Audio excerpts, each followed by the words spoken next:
الحمد للہ رب العالمین والصلاة والسلام علی سید الانبیاء والمرسلین اما بعد فاعوذ باللہ من الشیطان الرجیم بسم اللہ الرحمن الرحیم الصلاة والسلام علیک یا رسول اللہ وعلی آلک واصحابک یا حبیب اللہ الصلاة والسلام علیک یا نبی اللہ وعلی آلک واصحابک یا نور اللہ صلی اللہ تعالی علیہ وآلہ وسلم۔ رحمتوں کے تاج والے مصطفیٰ، عرش کی معراج والے آقا صلی اللہ تعالی علیہ وسلم نے ارشاد فرمایا، قیامت کے روز اللہ کریم کے عرش کے سوا کوئی سایہ نہیں ہوگا۔ 3 شخص اللہ پاک کے عرش کے سائے میں ہوں گے۔ نمبر 1، وہ شخص جو میرے امتی کی پریشانی دور کرے۔ دوسرا، میری سنتوں کو زندہ کرنے والا۔ اور تیسرا، مجھ پر کثرت سے درود شریف پڑھنے والا۔ شافع روز جزا، تم پہ کروڑوں درود، دافع جملہ بلا، تم پہ کروڑوں درود۔ صلو علی الحبیب صلی اللہ علی محمد صلی اللہ علیہ وسلم۔ پیارے پیارے اسلامی بھائیوں، درود پاک پڑھنے کے بے شمار فضائل ہیں۔ اس سے آخرت بھی بہتر ہوتی ہے، اور صدق دل سے پڑھا جانے والا درود دنیا و آخرت کی مشکلات بھی دور کر دیتا ہے۔ آئیے درود پاک کی کثرت کرنے والے ایک عاشق درود کی ایمان افروز حکایت سنتے ہیں۔ ایک تاجر بڑا خوشحال تھا، کاروبار ٹھیک ٹھاک چل رہا تھا، پیسوں کی ریل پیل تھی۔ پھر وقت نے انگڑائی لی، اس تاجر کے مالی حالات خراب ہونے لگے۔ کاروبار میں نقصان ہوتے ہوتے نوبت یہاں تک آ پہنچی، اس کا کاروبار بالکل ختم ہو گیا اور وہ بیچارہ بالکل کنگال ہو کر رہ گیا۔ اس نے کسی دوست سے 3000 دینار سونے کے سکے قرض لیا تھا اور واپسی کی تاریخ مقرر تھی۔ قرض خواہ نے مقررہ تاریخ پر قرض کی واپسی کا مطالبہ کیا۔ اس بیچارے نے معذرت چاہی کہ بھائی میں مجبور ہوں، میرے پاس کوئی چیز نہیں ہے۔ قرض خواہ نے قاضی کے یہاں دعویٰ دائر کر دیا۔ قاضی صاحب نے اس مقروض تاجر کو طلب کیا اور مقدمے کی باقاعدہ سماعت کے بعد اس مقروض تاجر کو 1 ماہ کی مہلت دی اور تاکید کی کہ اس مدت میں ضرور قرض کی واپسی کا انتظام کر لو۔ وہ مقروض تاجر بڑا پریشان ہوا، سوچنے لگا کہ کیا کروں۔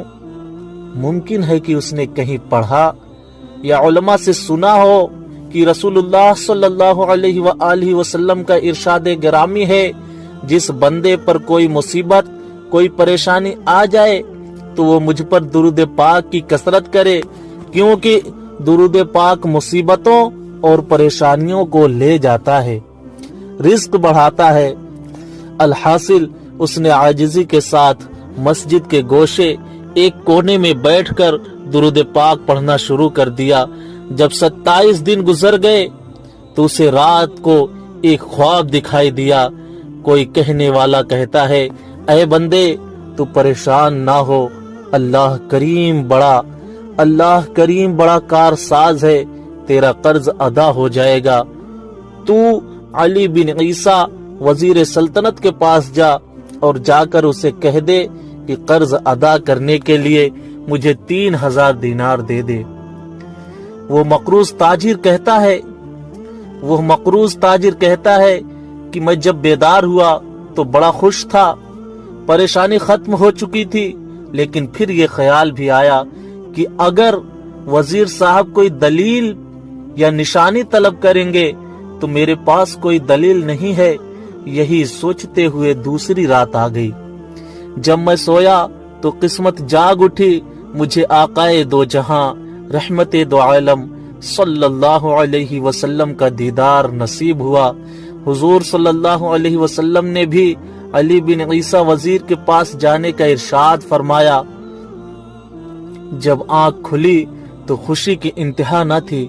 تیسری رات پھر امت کے والی صلی اللہ علیہ وسلم تشریف لاتے ہیں اور پھر حکم فرماتے ہیں کہ وزیر علی بن عیسیٰ کے پاس جاؤ اور اسے یہ فرمان سنا دو۔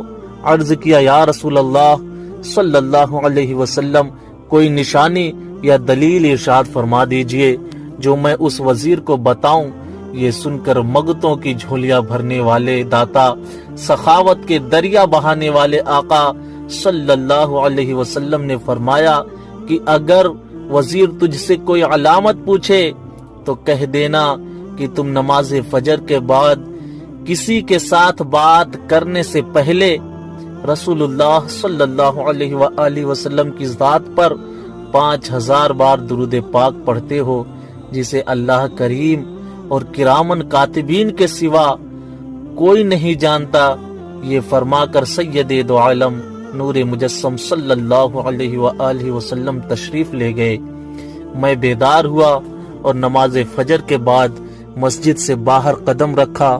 غور کیا تو معلوم ہوا کہ آج مہلت کو مکمل 1 ماہ گزر چکا تھا۔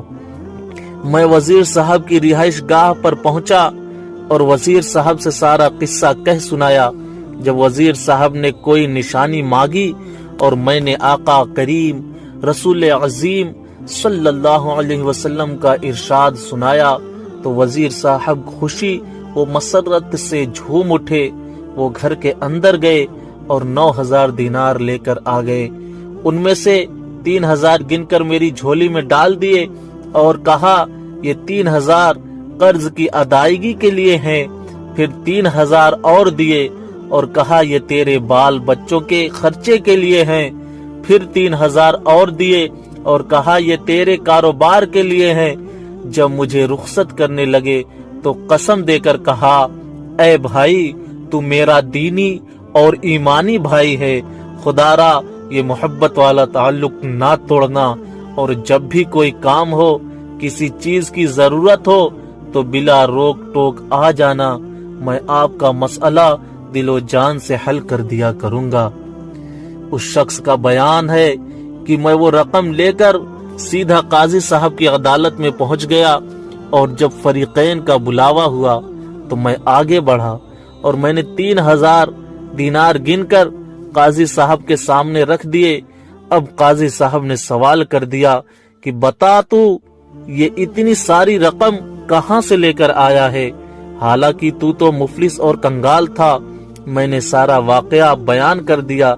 قاضی صاحب نے یہ سنا تو خاموش ہو گئے، پھر اٹھ کر اپنے گھر گئے اور گھر سے 3000 دینار لے کر آ گئے اور کہنے لگے ساری برکتیں وزیر صاحب نے ہی کیوں لوٹ لی، میں بھی اسی در کا غلام ہوں، تیرا یہ تمام قرضہ میں اپنی جیب سے ادا کرتا ہوں۔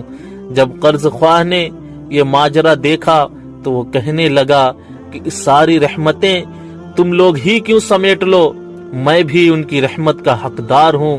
یہ کہہ کر اس نے تحریری طور پر لکھ کر دیا کہ میں اللہ کریم اور اس کے رسول عظیم صلی اللہ علیہ وآلہ وسلم کی رضا کے لیے اس بندے کا قرض معاف کرتا ہوں۔